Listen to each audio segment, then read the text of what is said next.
உங்கள் favourite TV ஷோக்களை இனி miss பண்ண தேவையில்லை. ZEE5 இல் முற்றிலும் இலவசமாக காணுங்கள். இங்கேயும் எப்பொழுதும். மா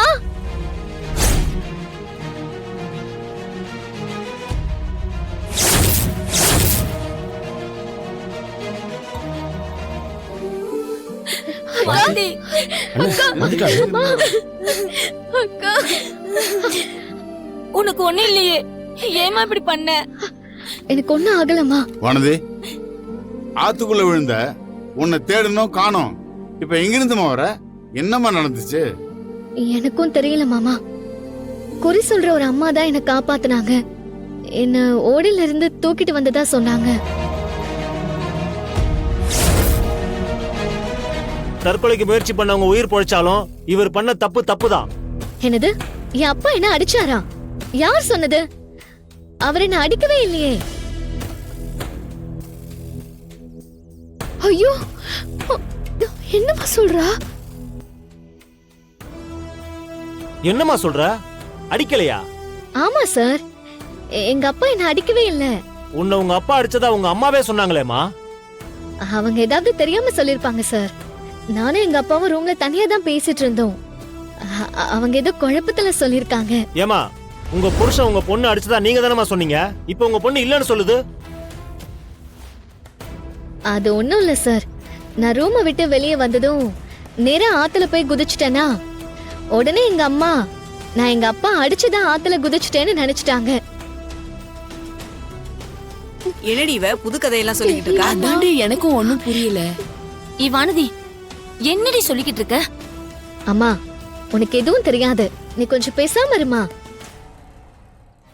வெளியில தான் எங்க அப்பா கொஞ்சம் கரடு முரடா தெரிவாரே தவிர உள்ளுக்குள்ள அவர் ஒரு பலா சொல்ல. என்னடா அது பலா சோலைங்கிறா? அவரு மனசு பூரா அன்பால தான் நிறைஞ்சிருக்கும். நீங்கெல்லாம் தூரத்துல இருந்து பாக்குற உங்களுக்கெல்லாம் தெரியாது.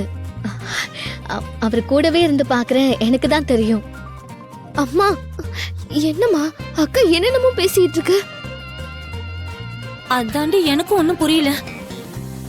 எங்க அப்பாவை புரிஞ்சுக்காதவங்க தான் அவரை கோவக்காரரு முரடனெல்லாம் சொல்லுவாங்க. அவரை புரிஞ்சுக்கிட்டவங்க அவரை ஒரு அன்பு பாசக்காரர் தான் சொல்லுவாங்க. யாரு இவனையா? என்னடி சொல்லிக்கிட்டு இருக்க? இருங்கத்த, அவ இன்னும் முடிக்கவே இல்ல. இன்னும் என்னென்ன சொல்றான்னு நாமளும் பாப்போம். எங்க அப்பாவுக்கு அன்பு கூட ரொம்ப அதட்டலா தான் காட்ட தெரியும். அதட்டல காட்டுறதுனால அவரு காட்டுற அன்பு அன்பு இல்லைன்னு ஆகுறது இல்ல. எங்க அப்பா முழுக்க முழுக்க எங்களுக்காக தான் கஷ்டப்படுறாரு. அது எங்களுக்கே தெரியும். தண்ணியில விழுந்ததால தலையில எங்கேயோ அடிபட்டு மெண்டல் ஆயிட்டாலாமா? எனக்கும் அப்படிதாண்டி தோணுது. என்னடி இவ இப்படி பேசுறா? தெரியலையம்மா. எனக்கு ஒரு நல்ல வாழ்க்கை அமைச்சு கொடுக்கணும்ன்றதுக்காக தான் என் அப்பா போராடுறாரு. அதுக்கு ரொம்ப கஷ்டப்படுறாரு. நான் தான் எங்க அப்பாவை புரிஞ்சுக்காம சில சமயம் லூசு மாதிரி நடந்துக்கிறேன்.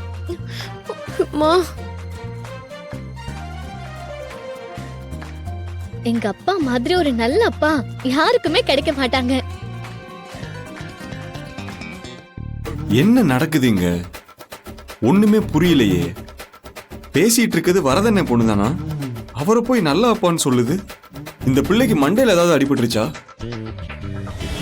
எனக்கு இப்படி ஒரு அப்பா கிடைச்சது நான் செஞ்ச பாக்கியம். நான் ரொம்ப கொடுத்து வச்சவன்.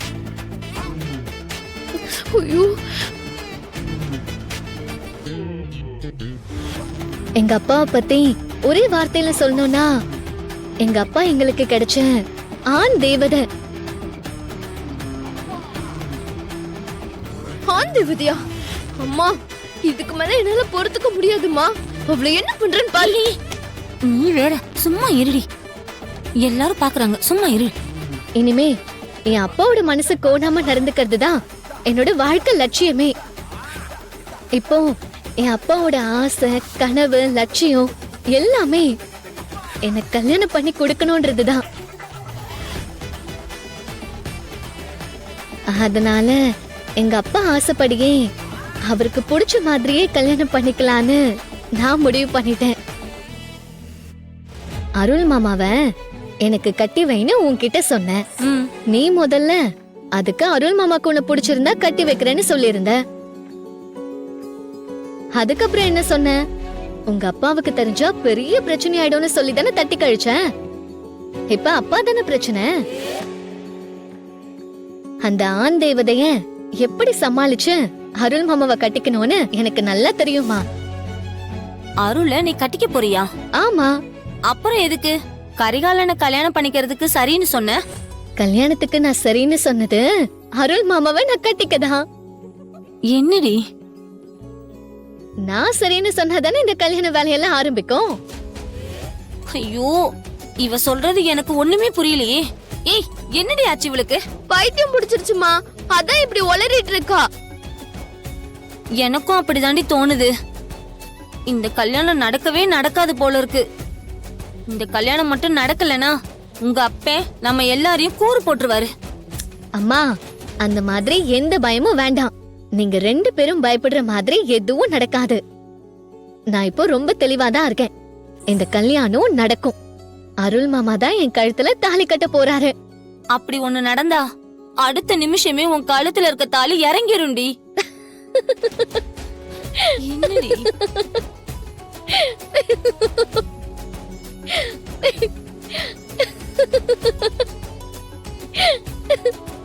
ஏமா கனகா, அந்த கல்யாணிய உன் கைக்குள்ள போட்டுக்கிட்டு உனக்கேத்த பொண்ண அந்த கல்யாணிக்கு மருமகளா கொண்டு வந்து சுந்தரத்தோட குடும்பத்தையே சின்ன பின்னமாக்க போறேன்னு சொன்ன.